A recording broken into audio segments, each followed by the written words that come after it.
Good evening, brothers and sisters. Thank you for joining us this evening. This is the third in a series of review of Bhante Punnaji's lessons. Today's topic is Pañcupādānakkhandhā, talking about what people call the five aggregates.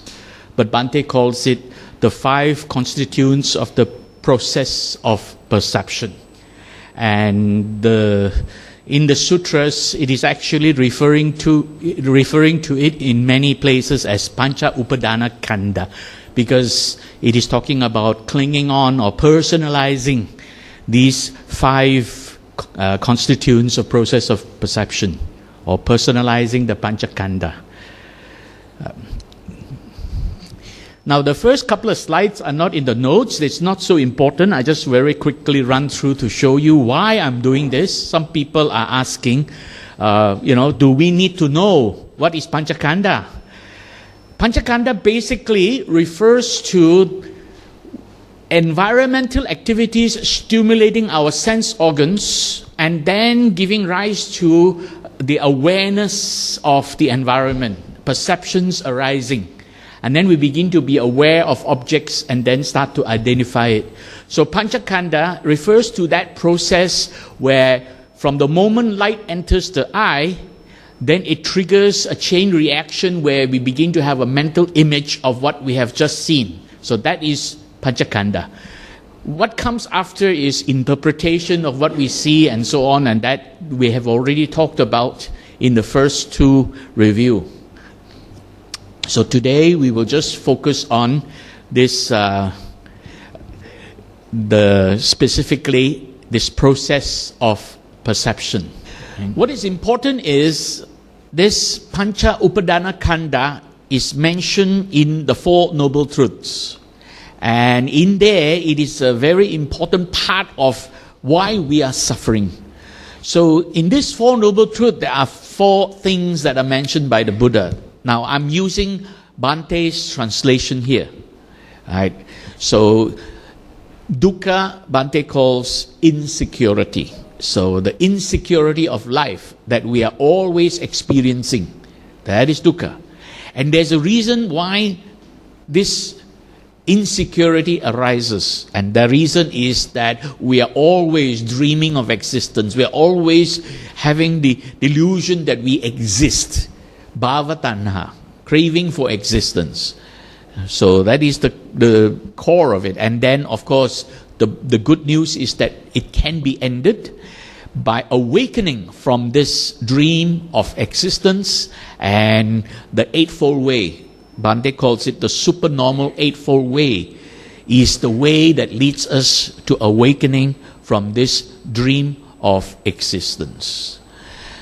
I won't talk about the other Noble Truths, but the important thing is this very first Noble Truth, where the Buddha said there are 8 conditions of suffering, 8 things that make us suffer, or 8 things that are the reasons that we are suffering. And the first 4 are very straightforward: birth, aging, sickness, and death. So the first 4, it's easy to understand. And then number 5 is to be separated from something that makes you happy. If you have experienced something that brought you happiness, that you enjoy it, it's pleasurable, pleasing, now you no longer have it, that is suffering. Number 6 is the opposite of that. You have experienced things that are hurting you, causing you pain, upsetting you, disrupting your peaceful life, that is suffering. To be stuck with something you don't want. And number 7 is you have wishes and desires, goals, aspirations, ambitions, and they are not fulfilled. You wish for something but you never get. For a businessman, you wish for your business to grow, but it is not growing, it is shrinking. For the people who are employed by companies, you wish for a good pay rise, but the boss never give you any good pay rise. You wish for good bonus, but you never get good bonus. So that is suffering. But the most powerful reason that we are suffering is the very last one. And this is the reason why we have to understand this, where the Buddha pointed out. Now I will just state it in the conventional or common translation. He says, the 5 aggregates subject to clinging is suffering. And this is what you will find in all the sutras you will read. The 5 aggregates subject to clinging is suffering. But I'm now using Bhante's translation here, where we experience this process of perception, and there are 5 constituents, 5 components. So the 5 constituents of this process of perception arising, if we begin to personalize it and call it I, me, or mine, clinging on to it, then it is suffering. And this personalizing the 5 constituents of the process of perception is called Pañcupādānakkhandhā. Pancha means 5. Kanda is commonly translated as aggregates, but I'll talk about that in a moment. Then Upadana means clinging, attachment, grasping, but Bhante calls it personalizing. Basically what happens is that whenever we see something, we hear something, we smell something and touch something, all this gives rise to the Pañcakanda, the 5 aggregates or process of perception arising. And then whenever we see something that we like, we cling on to it. We see something we don't like, we want to fight against it. That is what Bhante calls personalizing. Either personalizing something we like and wish for more, or personalizing something to be hurting us and want to get rid of it. And this is Pañcupādānakkhandhā. Because whenever we see, hear, smell, taste, or touch something, we begin to think that it is affecting us. There is a me, I, me, or mine being affected. You wake up, a simple example, you wake up in the morning, you knock your hand against the wall and it hurts, and then the first thought that comes to your mind, my hand hurts. Oh, my hand hurts. What's the first word? My. Right? You walk down the corridor, accidentally kick the door, and you feel a sharp pain in your toe, and then what arises in your mind? Oh, I feel a pain in my toe. What's the first word? I. Right? In a shopping mall, you see your friend coming towards you, and suddenly a thought arises in your mind. I see my friend coming. What's the first word? I. See, every time we experience something, we always connect it with an I, me, or mine. That is what is going on. Every time we see, hear, smell, taste, touch anything, we connect it with an I, me, or mine being affected by it. And that's why this clinging on or personalizing this experience will lead to suffering. It's just like, for example, somebody calls you by a name. So you heard the name. Let's say I run into a friend I haven't seen for a long time, and this happens a lot. And then suddenly he says to me, Billy, you are so fat. You know? And if I hear that word, oh, Billy, you're so fat, and then I start to personalize it and say, oh, you're trying to hurt my feelings, and then I get angry. And then I shout back at him, oh, you think you're very skinny, ah? You know, that kind of thing. So I'm personalizing what has been said to me. All that was said to me is, Billy, you're so fat. Do those words hurt people? They're not. They're just hurting the feeling, but it's not the words that's hurting my feeling. It's the way I interpreted the words that hurt my feelings. So this interpretation is a form of personalizing, giving my own take, my own meaning to what I have experienced. And this meaning I say is my meaning, what I have understood. So the I, me, or mine is always arising. So now I'll just show you the common translation of what is Pañcakanda. And I'm not going to explain it, and I don't want to start any debate about it, because there will be people who will argue until the cows come home that this is the correct version. Skanda is the Sanskrit word. Kanda is the Pali word. It is commonly translated as a heap, that means a pile, something grouped together, aggregate. Somehow I don't know how that word aggregate came about. When I hear the word aggregate, I think of cement, paste, concrete and cement. That's called aggregate. Those of you who are in the construction business, you will know what I mean. Aggregate is talking about concrete. The cement that you mix, and that is aggregate. Collections, groupings, so it's a pile, something grouped together. So I don't know why they want to translate it like that, but that is the common translation. So aggregate is the common word. So five components. That's why it's called five aggregate.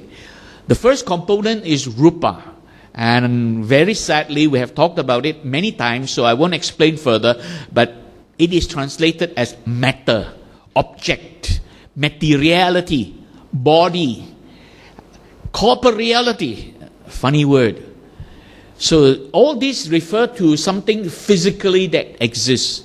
That's because the translators, all the translators that have been doing translation, the way they think, very obviously by looking at the translation, the way they think is very existential. They're thinking in existential terms. So that's why the word rupa is translated as something that exists. It's an object. And Vedana is translated as sensation of feeling. Here sensation means that feeling. It's really that kind of a feeling you get. That's why it's also called sensation.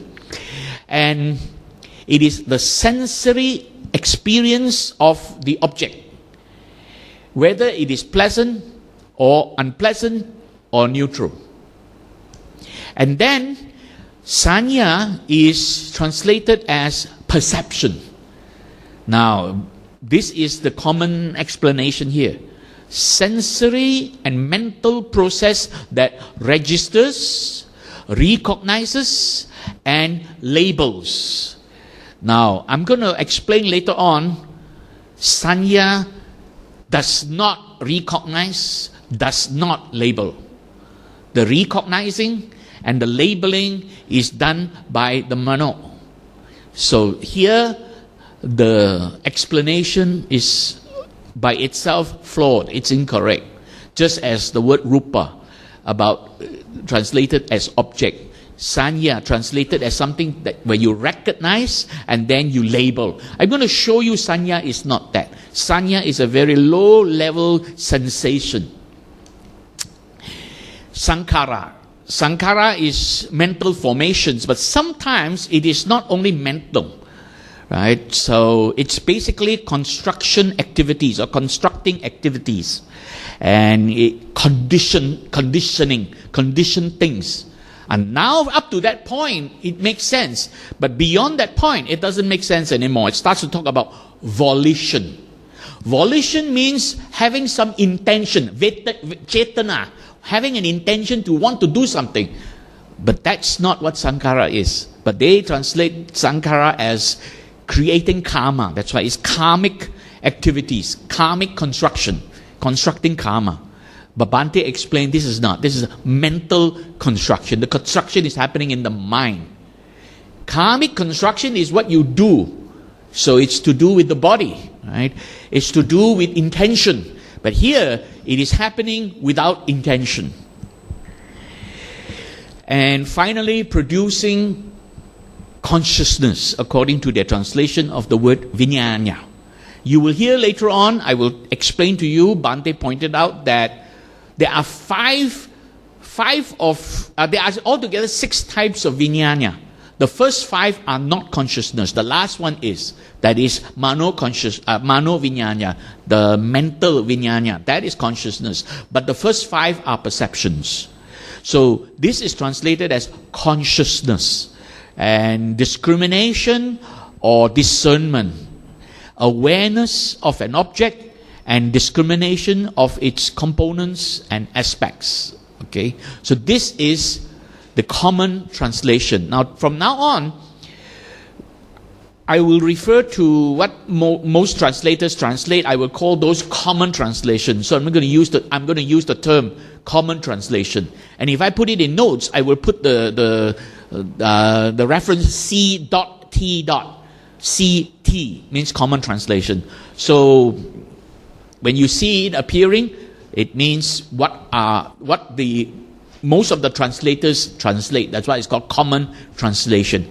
I used to call it traditional translation, but Bhante corrected me that it is not traditional, because if you go by tradition, then there are people who understand it more correctly, traditionally. In ancient times, they understood it correctly. So it's not called traditional translation, it's called common translation. This translation, I won't try to explain too much. I have already said enough about it. We're going to talk about Bhante's explanations and translation. So in order to begin, we got to first understand the mind as an activity. And we have talked about this already, that there are three aspects or three parts of this mental experience called mind. Vijnana, which is perception. Mano, which is the thinking, cognitive and cognition and conception. This is the thinking, cognitive process. And then chitta, which is the affective process, commonly called emotions. This leading to mood and temperament. And resulting in emotional reaction, tanha. Emotional reaction to excitement and giving rise to mood and temperament. So the emotional state of mind. And also the clinging part, personalizing every experience. This is the activity of chitta. And this personalizing is upadana. And it leads to the notion that, oh, there is a self-centered existence. I feel the pain. My toe hurts. I see my friend coming. All the I, me, or mine arising. So there is a delusion of a self-centered existence. And this is called bhava tanha. Remember this word, bhava tanha. Thinking that we exist. There is the I, me, or mine that exists. Because we're going to talk about this in October, bhava tanha, because that is really the root cause of a lot of our suffering. There are three kinds of tanha, and bhava tanha is one of them. So when we talk about vijnana, we have spoken about this before. Briefly, it is about perception, perceiving, able to see, hear, smell, taste, or touch objects in the environment. When we talk about mano, we are able to cognize. That means we are able to interpret what we have seen, heard, smell, taste, or touch. And then we be able to create a story, give it a meaning, and give it a name. Conceptualizing, conceiving. Right? So cognizing and conceiving, that is what mano does. And of course, chitta is the affection, the feeling. This feeling here is not the same as Vedana. This is the feeling of an emotional feeling. You feel you like something, you feel you don't like something. So this feeling has to do with your own personal reaction, whether you like something or don't like something. I'll give you an example. Loud noise or loud music, right? Metal music, rock and roll, loud music, very loud. Is that pleasant or unpleasant? Unpleasant.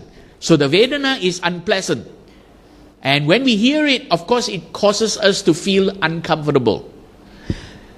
Do we like it or don't like it? Most of us would not like it. Right? There might be one or two of you who like loud music, but that's a different story. But most of us would not like loud blasting music.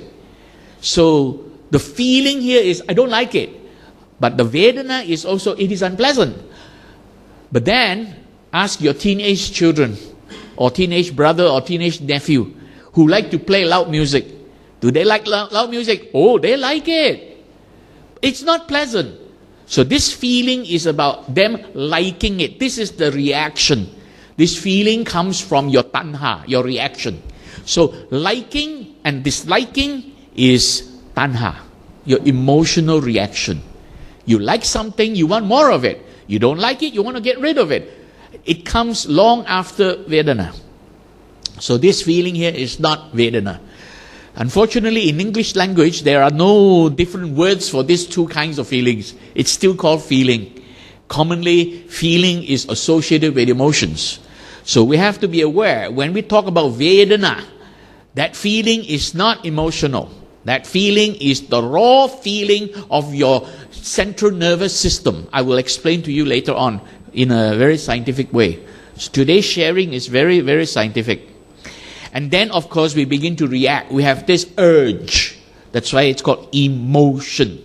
Emote. That means wanting to move, wanting to do something. So this urge to do something, that's what emotion is. Emotion drives us to react. That's why chitta causes us to react. And so this is really the three aspects of the mind. But today we're going to focus on vijnana, the process of perception. But we're also going to touch on this last part. Because of the arising of this perception, we begin to personalize that experience. Personalizing the experience. That's why it's called Pañcupādānakkhandhā.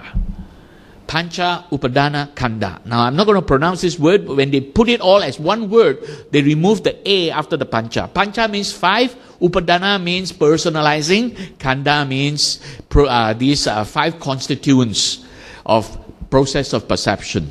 So, the process of perception, the 5 constituents, and how we personalize it. So, let's take a look at what Bhante says about it. The Chakku Vijnana is a Vijnana. That is what you see with your eye. What you hear with your ear is also Vijnana. But that is called Sota Vijnana. What you smell with your nose is also Vijnana. But that is a different Vijnana, it's called Gana Vijnana. Then what you taste with your tongue is also Vijnana, but it is different, it's Jivha Vijnana. Then what you feel with the touch, that is also Vijnana. But it is called Kaya Vijnana. So, Vijnana can be different Vijnanas. Then, what you think with your mind is also Vijnana. That is called Mano Vijnana. So, there are different kinds of Vijnana. No? But Mano Vijnana is not perception. It is conception. That is the difference. So Bhante pointed out that Mano Vijnana is not perception. This is in the later part of your note. We will come to it in details later on. I'll just quickly show you here. Basically, sense perception. There are 6 types of Vijnana. Sense perceptions, there are 5 types.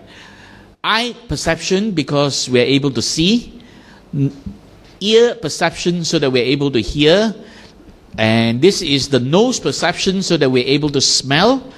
The tongue perception, so that we're able to taste. And of course, the body perception, so that we're able to touch tangible objects. And finally, Mano Vijnana refers to conception, not perception. It is conception of sense perceptions.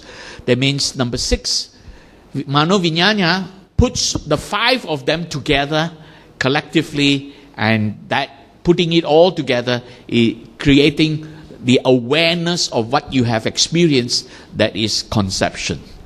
So basically, we have these 5 types of perceptions based on your sense organs, the 5 sense organs. And then, that's why they are called perception.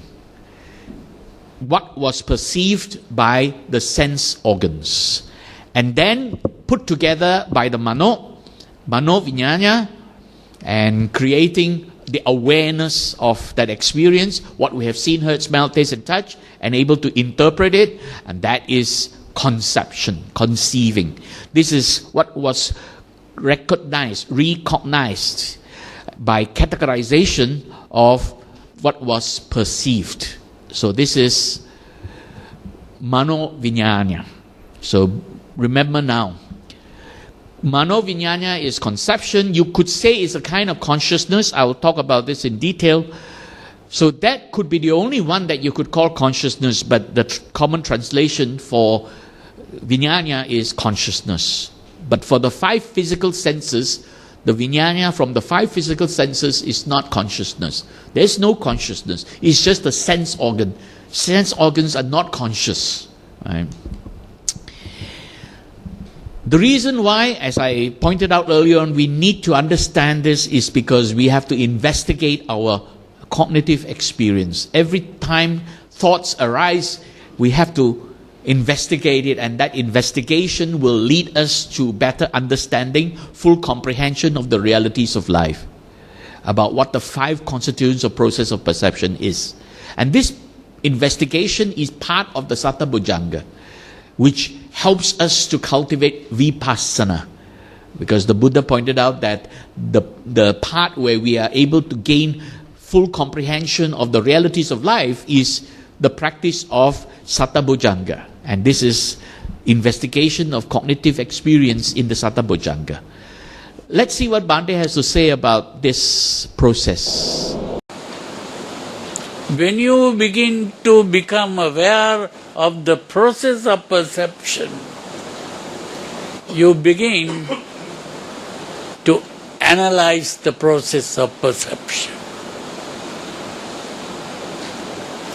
How did this perception take place? And then you begin to see that there are 5 parts to it. And that is what normally is translated as the 5 aggregates. But I translate that as the 5 constituents of the process of perception. 5 constituents of the process of perception. In other words, how I see is simply when I open my eyes, what do I see? Normally, when there is no light here, you don't see anything. You are in the dark. But the moment the light comes, you see. That means the first thing that you see is the light. And the light really comes in the form of 7 colors: violet, indigo, blue, green, orange, red. What we call white is really a mixture of all these colors, and that is how you see white. But white is not the real color. They are all coming in these 7 ways. So in other words, what we really see is color. And when we see something, what we see is simply colors, and out of the colors we create an image. And it is that image that we see. So the image is what is called Rupa. Rupa means the image. And the image is made of colors. What we see is colors. Out of the colors we create image. And the image we create is really called Rupa, mental image arising in the mind. And the image we see is made of colors. What Bhante referred to as colors is really this spectrum of light. See, light happens with frequency. There's frequency of light, right? So that means light is an electromagnetic radiation. And electromagnetic radiation means that it has a frequency to it. The higher the frequency, it is important to understand the difference between the word frequency and wavelength, because we're going to touch on that in a moment. Frequency is how many times it vibrates per second, measured in hertz. Wavelength is, as it vibrates, how long is the wave. So wavelength, the smaller the wavelength, the more vibration there is. Or in other words, the higher the frequency, the shorter the wavelength. So the short wavelength is on the left-hand side. High frequency light. The highest we can see with our eyes is purple. Then towards the right are the low frequency light with longer wavelength, and that's yellow and red. Right? This spectrum, you can see, is just a very tiny part of the entire spectrum of light. There is so much light we cannot see with our eyes, because our eyes is not capable of seeing all light. And Bhante pointed out the 7 kinds of light. So these are the 7, or rather the 7 colors, commonly called colors. And these are the 7 basic colors that make up the rainbow. Right? And it is already only a very small part of the full spectrum. Very, very high frequency light, we start to get into X-rays. We start to get into gamma ray, very high frequency light. Or as the light frequency becomes lower and the wavelength gets bigger, then we're getting into infrared radiation, microwave, and radio waves, short wave, and so on. Right? So the high frequency is often called ultraviolet light. The low frequency is often called infrared light. Right? So now understand that this is what Bhante means when he says color. He's not referring to the interpretation of color. He's really referring to the different light frequencies making up what we call color. We interpret it and call color. Color does not exist out there. What exists is light frequency, electromagnetic radiation at high frequency or low frequency. Our mind interprets it and give it a label. So what we see in terms of the different light, different colors of light, is the rupa arising, and then we give it a label, calling it blue, green, yellow. That is the nama we're giving it, right? The label we give to it. So be aware now that frequency and wavelength are the inverse. High frequency means short wavelength. Low frequency means long wavelength, because later on I'm going to show you some videos where the scientists will be talking about wavelengths. So now you have to be aware. Huh? So basically we are able to perceive this light because of Kanda. And this is the 5 constituents of the process of perception, where Bhante translated as rupa is the mental image arising when we become aware of an object that we have just seen, heard, smelled, taste, or touch.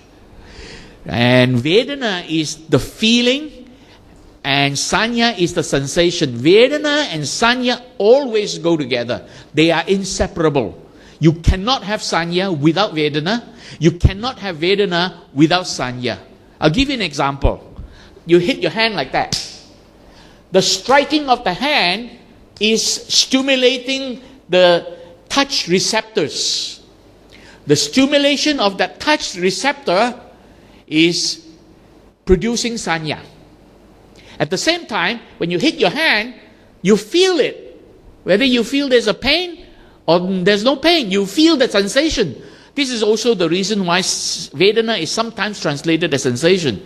But that is not really the same meaning as the sensation that we're talking about here. But basically, when you strike your hand like that, the striking of the hand stimulating the touch receptors under your skin, that activity produces Sanya. At the same time that it produces Sanya, you feel it. So feeling and sensation go together. That when you strike it, the Sanya that is producing, that is the sensation of touch. Sensing touch. When you sense a touch, it can be either pleasant, unpleasant, or neutral. Right? If somebody stroke you like that, oh, that is very soothing, huh?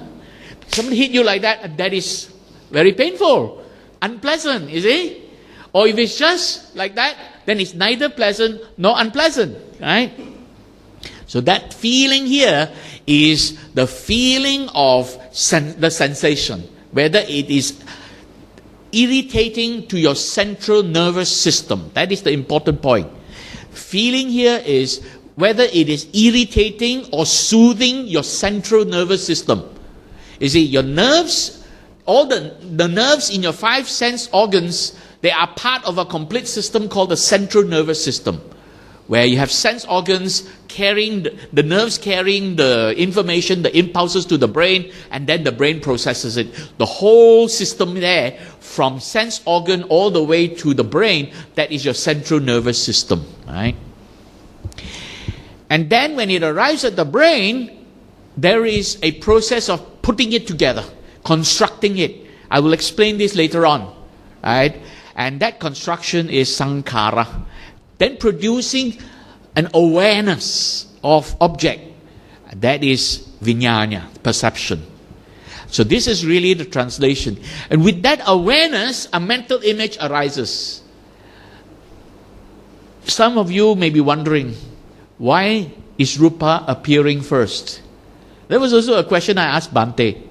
Bhante, why did Buddha say Rupa first? Shouldn't Rupa come after Vijnana? In terms of the process, yes, Rupa comes after the Vijnana. But why did the Buddha put it in the start? And Bhante explained, it's because the Buddha likes to teach people from an experiential perspective. So when he says Rupa, he's telling people, because you see something. That's why these are the 5 constituents behind what you see. So Buddha started talking about Rupa. There is Rupa, and then there is the activity behind it, building up to the awareness of the Rupa. Right? So this is really why the word Rupa appears in front. But this is also the reason why a lot of people are confused. That the word Rupa, because it appears in the front, they begin to think, then Buddha must be talking about that object out there that we are seeing. The object that I'm seeing, that is Rupa. No. Buddha's teaching is always experiential. Always. Never existential. Because that's what Buddha wants to teach us. Free our mind from existence. Wake up from the dream of existence. So why would Buddha be teaching things in an existential way? Telling you there is this object out there that is causing your awareness, right? It is basically the mental image. Everything is happening in the mind. So let's take a look at the essence behind this thing called sanya, sensing the colors. Now, in the process of perception, we have Vedana and Sanya. Mm-hmm. Vedana is your feeling. Yep. Now when you talk in terms of what you see, when you open your eyes, what is it that you see? We see the object. Right? First, you have to understand, if you don't have light, can you see? No. You have your eyes, but there is no light. Can you see? No. You can't. Then what is light? It's a form of energy. Huh? It's a form of energy. Okay. It's some kind of energy coming from outside to the eye. That's correct. And that energy, do you know that energy that is coming, it is coming in the form of Waves. waves. Waves. Yeah. That's right. Yeah. And those waves have what is called a frequency. That is correct. Yeah. So there are waves coming with different frequencies. And in the eye, there are nerve endings that can detect those frequencies. Yeah. And when they detect a frequency, what do they see? Light, different colors. Different colors of light. There you are. You know it. In other words, when you open your eyes, what you see is color. That's correct. That color is what is called sanya. Right, okay. So you understand? Now I understand. So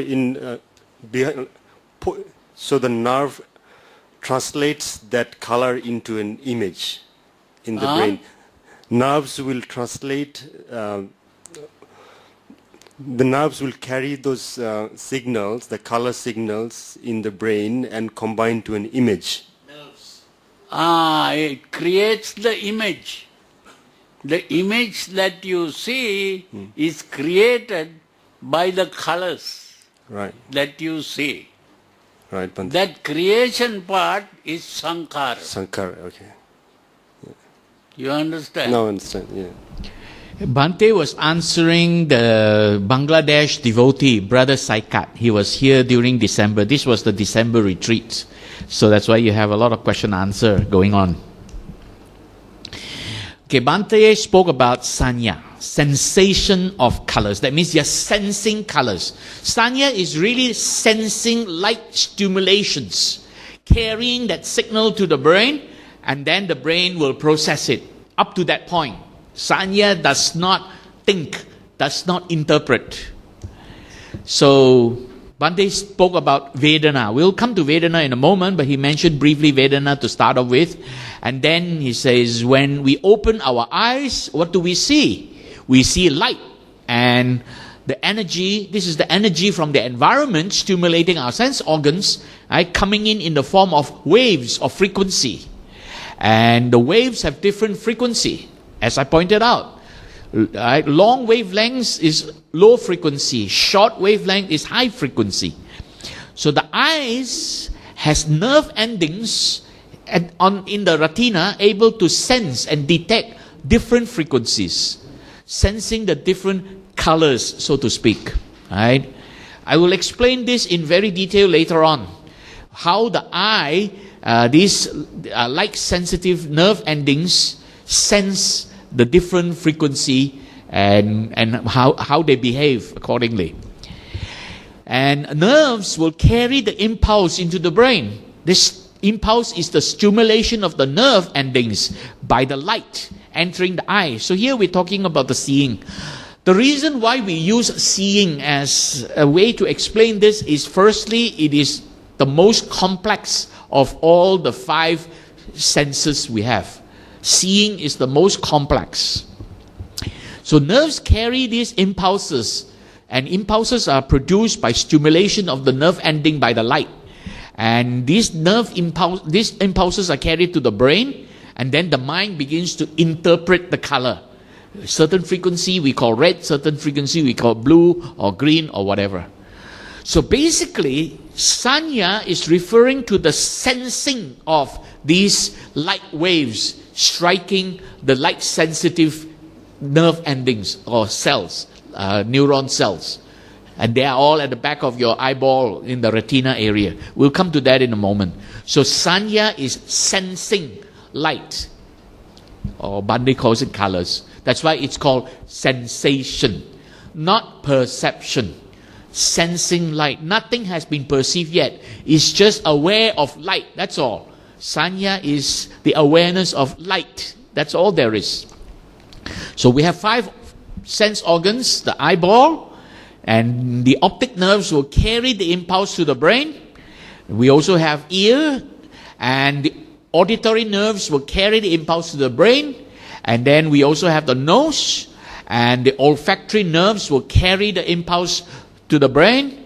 And we also have a tongue, and the gustatory nerves will carry the impulse to the brain. And of course we have the body, and these somatosensory nerves will carry the sensations of touches to the brain.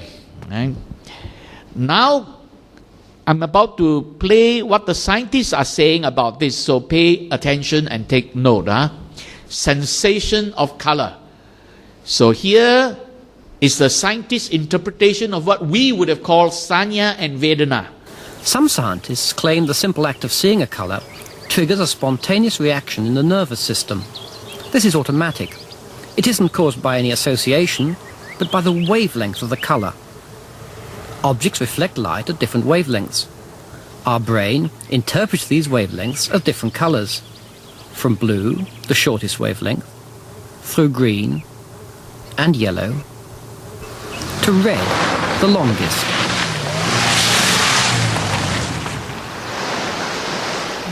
The long wavelengths, the reds and oranges, are said to arouse the nervous system. Heart rate and blood pressure increase. The short wavelengths, the blues and violets, are meant to relax the nervous system. They say the simple act of seeing a color triggers a spontaneous reaction in the central nervous system. This is automatic. This reaction is the sensing of sanya, the arising of sanya, because the nerve endings reacted to light. That is sanya. It isn't caused by any association. Right? So this reaction is not caused by any association, meaning interpretation. There's no interpretation. But by the wavelength of the color. Right? That means depending on the light. What wavelength? So in other words, the reaction of the central nervous system depends on the frequency of light. Now, if the light is a frequency outside our visible range, there is no reaction. Right? So that means X-ray. You don't see X-ray. You don't see radio waves. You don't see television waves. They are there, but you can't see it because it's outside your visible range, your ability to see. Right? So, depending on the wavelength. Objects reflect light at different wavelengths. So when light strikes an object, it is reflected. So different objects will reflect different kinds of light. Like this speaker, for example. It is very good at reflecting red light, but it is no good at reflecting blue light. So that's why when light is reflected, only the red light is arriving in my eyes. Then I see, oh, it looks like red. Right? On the other hand, most of this is blue color. So it's very good at reflecting blue light or wavelength belonging to the blue range. Right? Or like that. Belonging to the blue range. That's why it looks blue to us, because light striking at it, and light is all the different frequency striking at it, and only the one which is more or less in the blue range is reflected and enters our eye. That's why it looks blue. Right? So in other words, the color is the result of what frequency light is being reflected by the object. Okay. And if it is blue, which is short wavelengths or high frequency, and up to the green and yellow, the blue is the shortest wavelength of the high frequency, and the range is from blue all the way to the red. We can see this. The long wavelengths, the red, the orange, right, they will arouse. Arouse here means agitate, disturb the nervous system. And heart rate, blood pressure increase. This arousal is Vedana, the feeling. It agitates, irritates the nervous system. Right? So bright light, for example, irritates the nervous system. Red light actually does irritate the nervous system. It has nothing to do with whether you like red or you don't like red. Liking is tanha. That happens long after. But feeling the unpleasantness of red light is the Vedana. Okay, now you understand the difference between Vedana and Tanha. Tanha is your reaction much later. But feeling the discomfort of seeing red light. Right? So the short wavelengths, high frequency light in the blue and violet range, they will relax the nervous system. They soothe the nervous system. So basically the high frequency is on the left, the low frequency is on the right. What is on the left will soothe the nervous system, and what is on the right will irritate the nervous system. We're going to do a test later on. So this is what was said. Sensation, sanya, sensing the light. That is your nerve endings reacting when it senses light. The reaction triggers an impulse, electrical signal, and that impulse is then carried by the nerves all the way to the brain to be processed. That is sanya. And at the same time, that impulse will either irritate the nervous system or soothe the nervous system. Here it is agitating, irritating the nervous system because it is red and orange. Whereas the blue and the green soothes the nervous system. So it's more pleasant. This is the Vedana part. Soothing, pleasant Vedana, unpleasant Vedana. Right?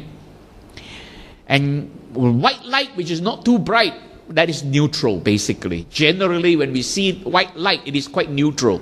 We don't go around say, oh, I like white. I like white. Well, a lot of people don't say they like white. They like green, they like blue, they like all the other colors. Right? So what is going on? When an image reflects light, that light travels and enters the eyeball and it strikes the back of the eyeball called the retina. And that image is inverted. Right? And that is a minor detail. Don't worry too much about it. It's inverted. Inside the eyeball, very important. The part of the eyeball that is sensitive to light is a very small part called the macula. Only there, where the image will land on it. See, light enters through the lens, the image is inverted, and then the light strikes at the retina. But only the part around called the macula, that is the part which is sensitive to light. There are a lot of nerve endings there, light sensitive nerve ending that can sense different frequency of light. In the middle of the macula is a small little area called the fovea, and that little part is what is sensing different colors in sharp image. I'll come to that in a moment. Sharp and color, whereas the rest of the macula is blurry gray. So our eyes are actually seeing different frequencies in different ways. It can see blurry gray images. It can see sharp colored images. So, as light enters and strikes at the macula, right, there are approximately 150 million rod and cone cells. Two kinds of light-sensitive cells. Rod and cone cells. These are light-sensitive neurons, light-sensitive nerve endings, able to sense light. Right? The macula is approximately a diameter of about 5 millimeter, right? And the rod cells will sense gray, blurry images. There are 3 types of cone cells. Each type can sense a certain frequency only, right? And these are all concentrated in the fovea. The fovea is a very tiny little part of the retina, which is only about 1 millimeter.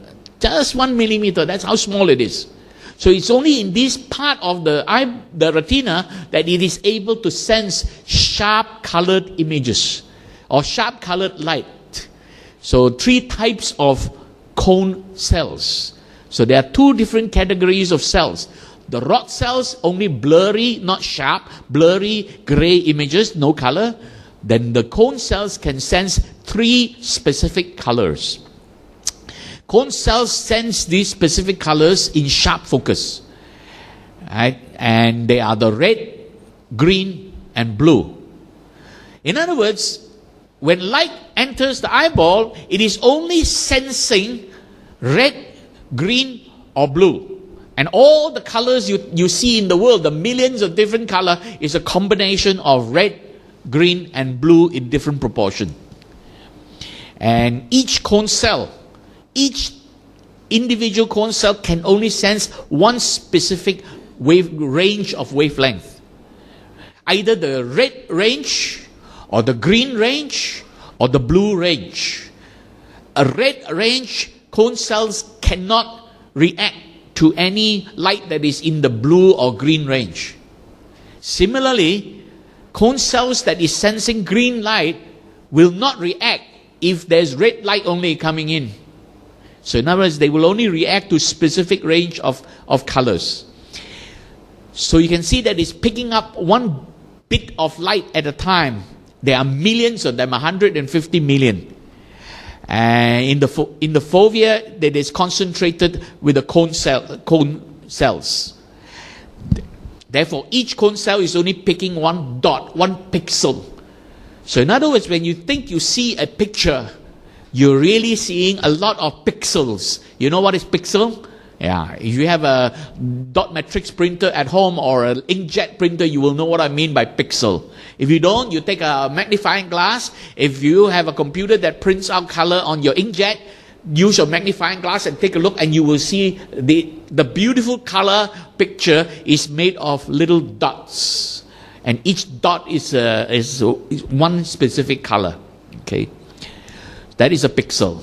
So when light enters, and these three different kinds of cone cells, right, rod cells sense light of any wavelength within the visible spectrum. That means from red all the way to violet, and that's it. Outside that range, the rod cells cannot sense it, but it represents it in a blurry gray shade, so it does not pick up the specific wavelength. Cone cells can only pick up, each cone cell can only pick up one range of light, either red, green or blue. And light stimulations of rod or cone cells will cause a sensation. That is sanya. The sensation will produce an impulse sent to the brain. Every stimulation sends this sensation to the brain in the form of an impulse through the nerves. Therefore, this is sanya. The sensation is sanya. And whether the nervous system is irritated or soothed, that is Vedana. So when an image appears, when we see an image, then the optic nerves carry the signal to the brain. At the back of the brain, there is a part of the brain called the visual cortex. This is the part of the brain that processes vision. Right?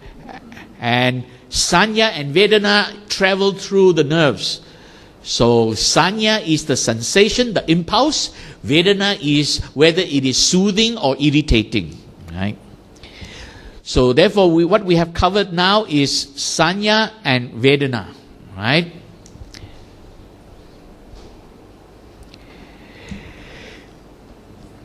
Sense stimulation. Environmental activities will stimulate your sense organs. In the case of seeing, sight, reflected light will stimulate cone and rod cells in your retina. Hearing. Hearing is air vibration striking at the eardrum. And touch.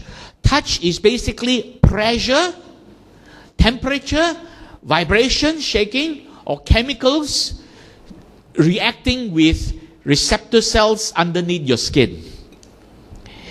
Smell is those odorant molecules that bind with certain receptors cells in the olfactory bulb inside your nose. Taste. Taste is the flavor molecule, whether it is sweet, sour, right, or whatever, and they will react chemically with your sense receptor, gustatory sense receptors in the taste buds. So stimulation triggers sensation, sanya, arousing a feeling of whether it is pleasant or unpleasant in the nervous system, Vedana. So sanya is stimulation of sense organ triggering nerve impulses or sensation in the nervous system and carried to the brain to be processed. So in the case of sight, it is the sensation of processing the different wavelengths. In the case of hearing, the same thing. It is processing different frequency of sound. See, sound is air vibration. So the faster the vibration, the higher the frequency of the sound, the higher pitch of the sound. So frequency is the pitch. And also how hard it vibrates, that is loudness, the amplitude. So amplitude and frequency of air vibration. And the feeling is this Vedana, the reaction of the central nervous system. It arouses this reaction. In the case of the sight, feeling refers to how the nervous system is irritated by long wavelengths, which is red, orange, and yellow, and high frequency. Right? So it is irritated by that range of light, which is red, orange, and yellow, and irritated by bright light. Whereas it is soothed by the short wavelength or high frequency light, which is blue or green, or low intensity light, dim light. Dim light is soothing, romantic, soothing. Whereas bright light, that's why a lot of shops, they like to have bright light because they want you to shop. You know, if you open a shop, whether it's a restaurant or whatever, make it bright because it attracts people. You make it dim, only certain people who like dim light will come in. But the point is that bright light will really attract people's attention. Right? Hearing. Hearing is feeling. In the case of the feeling, it refers to the nervous system, whether it is irritated by high frequency or high pitched sound, or loud sound, or it is soothed by low frequency sound. That means low pitched sound and soft mellow sound. That's why it's very important that to remember this, especially ladies with high pitched voice. Your voice is very irritating. So be aware. If you have a very high pitched voice, it is very irritating to other people. Whereas radio announcers, they always like to find people with low mellow voice. Patrick Teo. They like to speak in low, mellow tone because it is so soothing, see? Which is pleasant? The low, mellow tone is pleasant. Oh, the high-pitched voice that is more pleasant. You see? You get what I mean now? Yeah. That's Vedana. But for a young man, if the high-pitched voice came from your girlfriend, you love her. You like that voice. Ooh, I like to hear your voice on the phone, you know. Even if it's a very high-pitched voice. Your voice is so beautiful. Yeah? You see, that's the difference between liking and irritating. Right? Let's take a look, have an example. Which is pleasant? A or B? B is pleasant. Everybody will say that. Which is pleasant? C or D? C. Which is more pleasant? A or C? C. Which is more pleasant? B or D? B. So now you can see. Red and yellow are unpleasant. Green and blue are more pleasant. And this pleasantness is the Vedana. Nothing to do with whether you like red or not. Some people like red. So some people will say, oh, I like red. You like red is your tanha. It's got nothing to do with whether it is pleasant or unpleasant. You just like red. There are also people who like yellow. Oh, I like yellow. I don't like blue. Well, that is their personal liking. Tanha. Your own emotional reaction to the different kinds of light. So generally, in terms of Vedana, that range is pleasant and that range is unpleasant. So now you understand the difference between Vedana and your reaction tanha. And what is Vedana, right? Feeling. And this feeling has nothing to do with your emotions. It has to do with your central nervous system. Now we have already spoken about Sanya Vedana extensively. Let's get into Sankhara, the construction, putting it all together. So 3 ways of seeing it. That is called Vedana. Vedana we translate as feeling. How you feel the color. Whether you feel it as something pleasant or unpleasant or neutral. That's the feeling. And the color we call the sensation. So the sensation and the feeling of the sensation. That is what is called Vedana and Sanya. Sanya is the sensation, Vedana is the feeling. So these 2 things are like the 2 bricks that make the wall. Just as you make a wall out of bricks, you make use of the Vedana and the Sanya to create the Rupa, the picture. So the picture or the mental image is created by the color and the feeling. And that creation or construction is what is called Sankhara. Sankhara is the construction. So sankhara is the mental construction of an image. And there are three kinds of feelings. And the color we see is the sanya, sensation, and vedana, sanya together are like bricks to make up the brick wall. Now basically each light-sensitive cell is picking up one dot. It is not picking up the image. It is these little dots going into the brain and then combined together. There are pixels in an image. And all the pixels come together to form the image. We'll take a look at that in a moment. So that's why Bhante calls it bricks. They are like bricks. Each pixel is like one brick. If you look at a brick wall, a huge brick wall, maybe 1,000 bricks there, then you can see one by one individual bricks. Similarly, if you look at a normal color printer from a color printout from a computer, you see the full image, but if you were to magnify it, you will see dot by dot different colors. In the same way, that's how our eyes work. And that's how it creates this picture, right? The mental image, the picture, rupa. And this whole process of putting it together is called sankhara. So this is really how we see.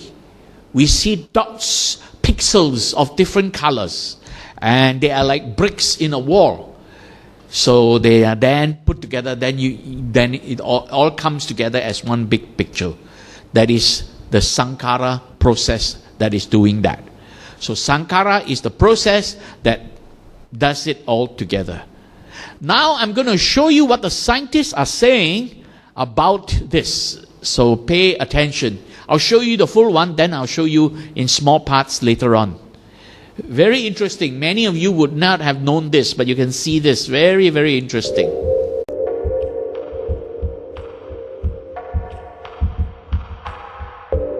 Ophthalmologist Dr. Bill Elwood takes a snapshot of the back of the eye.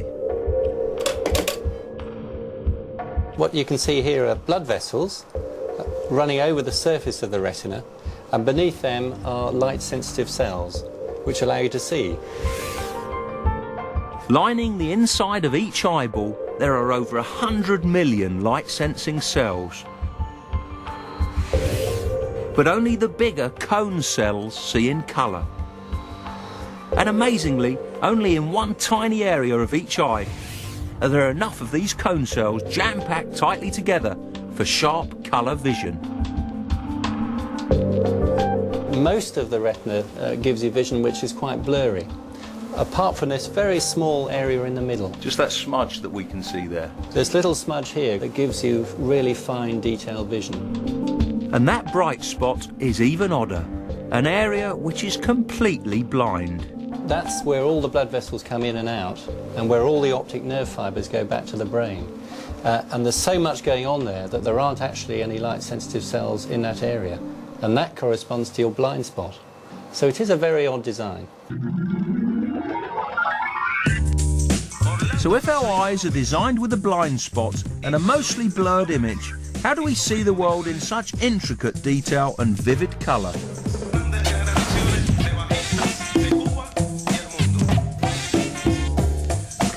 The patchy image made at the back of the eye is just the beginning of how we see. As our eyes dart around, we make sure that anything interesting is lined up on our sharp spot, so we get a good look at it. And you don't know you're doing it, because the brain takes these jerky snapshots and creates a nice smooth movie of the world. And the brain also compensates for the blind spot.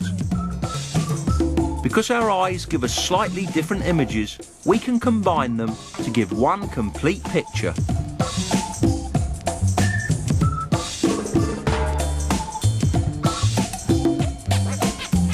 First, in each retina, right at the area where it is called the fovea, this is where the cone cells are able to pick sharp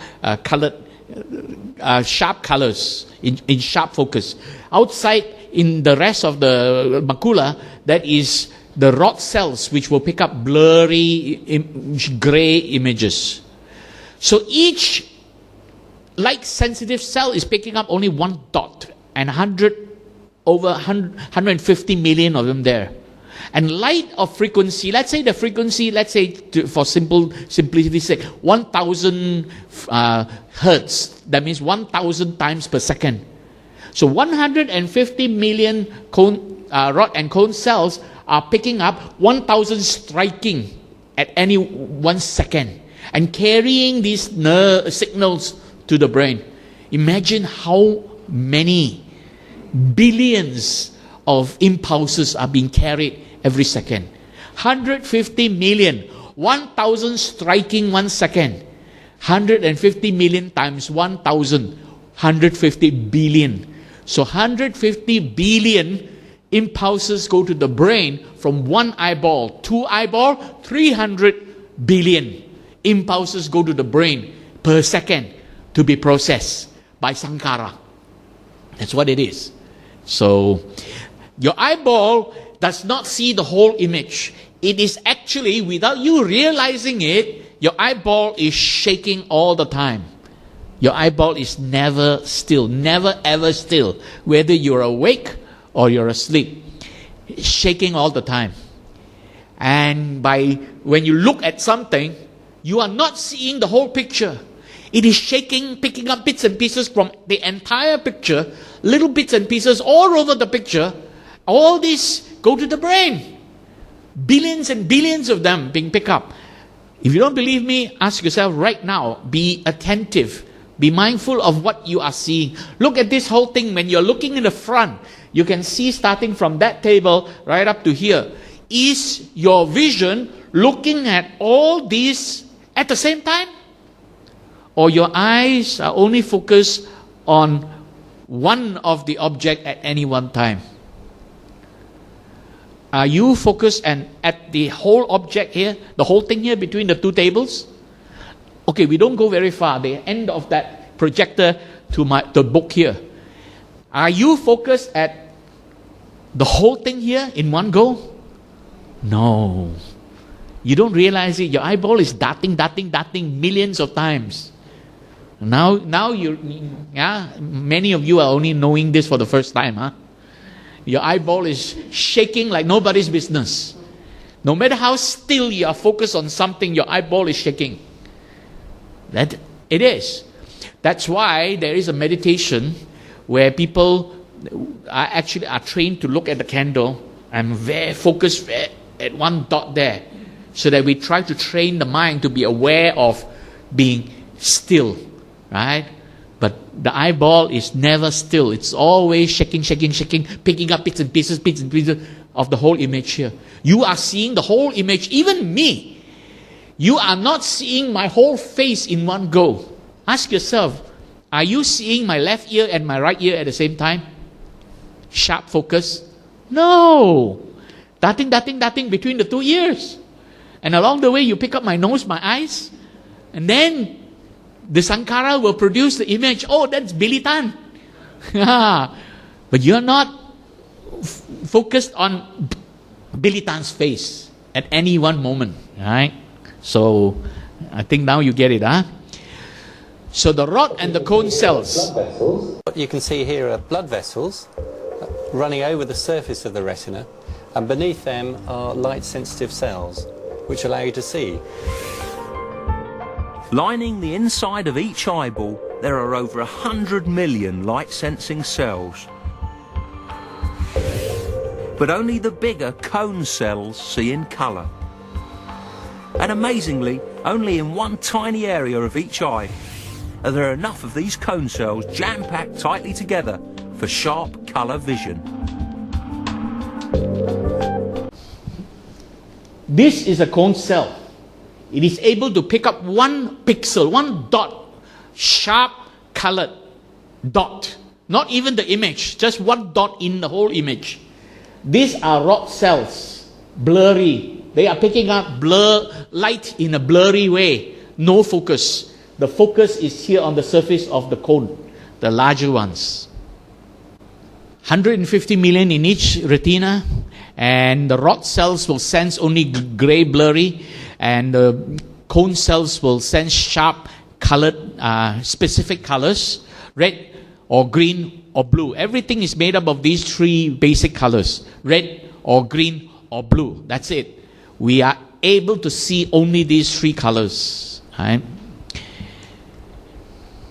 Now, all the nerve endings from your entire retina, the 100 million rod or cone cells, the nerve ending will come through one spot, and that's where they travel to the brain. You see, that spot where it comes through is not able to sense light.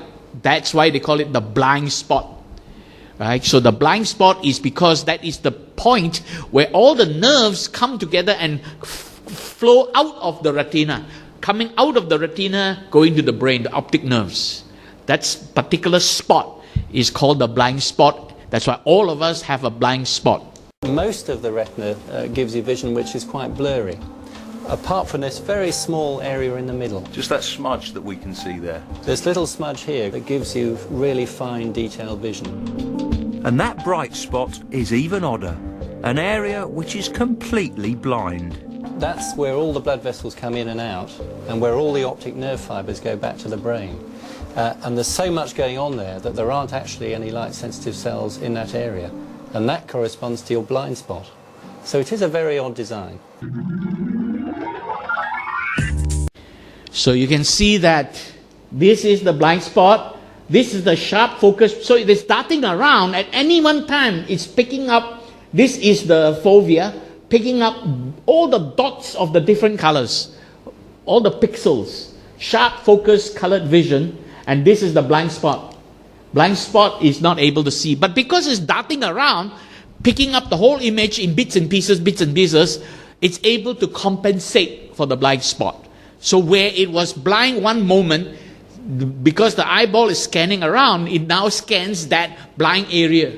So it compensates for it. It's able to compensate for it. So it's only in the fovea itself that it is sharp, focused, blind spot, and the rest of it is blurry, gray shades. Right? So jerky jigsaw puzzle snapshots to become a full movie. As our eyes dart around, we make sure that anything interesting is lined up on our sharp spot, so we get a good look at it. And you don't know you're doing it, because the brain takes these jerky snapshots and creates a nice smooth movie of the world. So it darts around. One moment it picks up this clown. Next minute it's picking up some people in the background. And then next moment, not even a minute, next fraction of a second, it's picking up another person. Right? So it's darting around, picking up all over the place. And then it is able to construct, the sankhara comes in and then builds this full picture. Similarly, when you look at it, you're darting around, picking up dot, dot, dot, dot, dot, dot, dot, dot, dot, dot, and then it constructs that image like a brick wall. That's what Bhante meant by the brick wall. Right? And because we have two eyes, we're able to see depth. With two eyes, we're able to see depth. With only one eye, we can't see depth. And the brain also compensates for the blind spot. Because our eyes give us slightly different images, we can combine them to give one complete picture.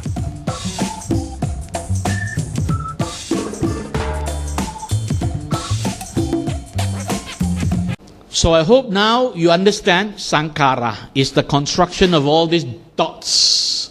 And this is a scientific explanation. Bhante explained it without these videos, but I have the videos and I can show them. So that supports Bhante's explanation. And that's why he calls the Panchakanda based on that. Right? That Vijnana is the perception, Sankhara is the mental construction. And it's very different from other people's translation. Bhante's translation, you can see here, 100% supported by science. We're not saying that everything has to be explained by science, but very clearly you cannot violate the law of physics. Right? You cannot turn back time, because that's the law of physics. You can't turn back time. There's a law of gravity. You jump up, you're going to fall down. You cannot violate these laws. So these are scientific explanations, scientific laws that explain this. So I hope now you are clear about seeing. Yeah? What is Sanya, Vedana, Sankhara? Now you have the Rupa. Let's talk about hearing. Hearing is air vibration striking the eardrum. Eardrum is not where the nerves are. The striking of the eardrum is connected to 3 bones called the ossicles. The function of these 3 bones is to amplify the vibration of the eardrum. See, as air, sound is air vibration. As I speak, my vocal cord is vibrating the air. So if I use a high-pitched voice, it is vibrating the air faster. Whereas if I were to speak with a low tone, it is vibrating the air slower, lower frequency. So this vibration will strike at the eardrum. But this striking is so subtle, very subtle. And the purpose of these 3 bones is to amplify them, because at the last bone there is connected to a little thing called the cochlea. Right? So it's connected to the cochlea, and it shakes the cochlea. The vibration shakes the cochlea. Inside the cochlea, it is made of a lot of hair with fluid. So the cochlea is filled with a certain fluid, and inside there is a lot of hair. Each hair has a nerve ending, and that nerve ending is the auditory nerve. Each hair has one nerve ending, so when the cochlea shakes, the fluid will flow. It's just like you take a bottle of liquid and you shake it, and you can see the liquid flowing. So as the liquid inside the cochlea shakes, the hair will move. That moving of the hair will trigger a sensation on the auditory nerves, sending the impulse to the brain. That sensation is sanya. Right? And if it shakes too hard, too fast, that's high frequency, it is unpleasant. The Vedana is unpleasant. Whereas if it is a gentle shaking, sort of swaying, it's very pleasant. Low sound, very pleasant. Booming drum is so pleasant. Whereas the Chinese, is so unpleasant, you see? But then some people say, I like to hear the Well, that's tanha, but the sound of the is very unpleasant. So this is really what happens. So sensation of hearing sounds.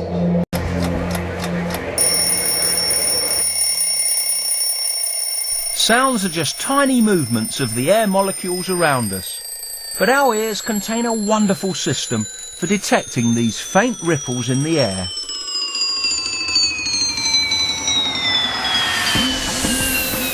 First, the sound waves are funneled down the ear canal to the eardrum.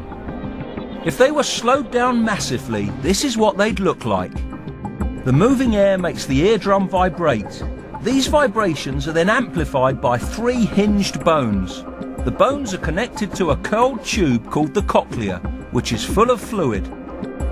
The vibrations of the bones send ripples through the fluid, and these ripples move rows of microscopic hair cells.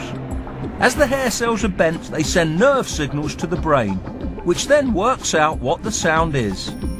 It's an extraordinary contraption, but it works beautifully.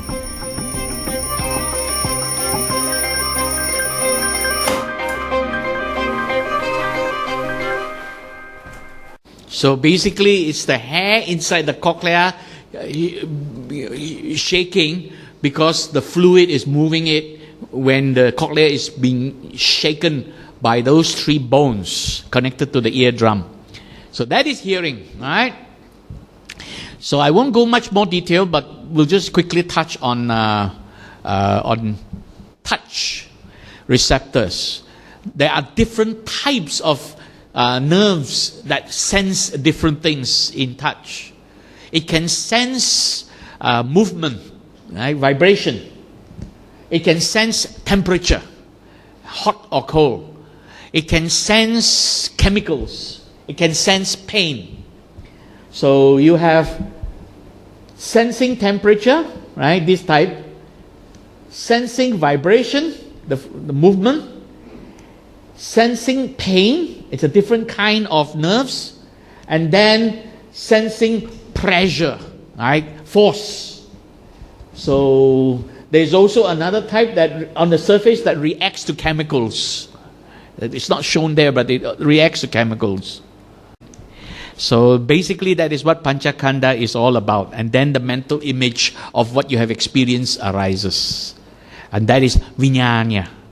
So now I'm going to play you, this recording is only audio, voice. So I'll show you some pictures, but you won't see Bhante. Bhante will be explaining it.